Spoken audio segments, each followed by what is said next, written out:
So once you've got a story capture, what do you do with it? You obviously don't want it to get lost in between everything else or your other posts. So there's different fun ways to go about it. But over everything, I highly encourage you share it to your story. So you share the story to your stories. Reason being is, you have people who work all day long, they're 9 to 5s, or they're just not on social media for a portion of the day and they miss your post, or they miss it on their timeline, or they don't go and check your personal Facebook or Instagram page. So you want to make sure that if you're posting something as great as a story, that people are seeing it, people are engaging with it, and it's just going to touch millions of more people whenever you do that.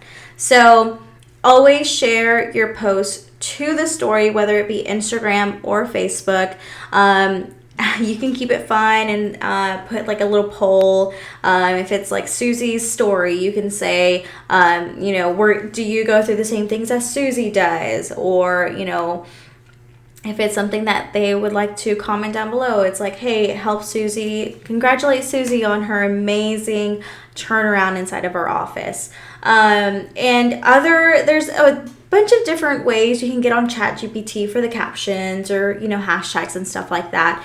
But for the stories that are not necessarily on video, or you didn't get their voice memo, that you can turn a sheet of paper that has your story written on it into something like a video. So one is, if you're a CA and you love getting on camera, you can share their story. You can read off the paper and share their story and just hop on either on a live or record a video and say, hey guys, this is Tanya. I have an amazing patient story. If they want it anonymous, you can keep it anonymous, or if they don't mind, you can just say, I've got an amazing story that happened inside of our office from Susie, and then just start sharing that story. And so that's a great way to have people engaged, because one, they like to hear stories, but two, they like to hear from your CAs or your DCs. And the other one is having your DC just hop on video and doing the exact same thing. You can kind of be creative and get more creative with it and say, Monday miracles. I've seen other offices do that. Or Wednesday wins.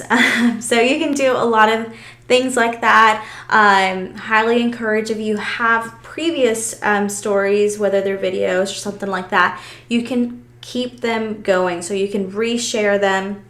That way they resurface. For example, if you have a month that is like National Anxiety Month, or, National Mental Health Day or something like that, and you have a specific story tied to that theme, I would highly encourage you resurface that story. That way others can see it, because yes, they can see it once and then they forget about it.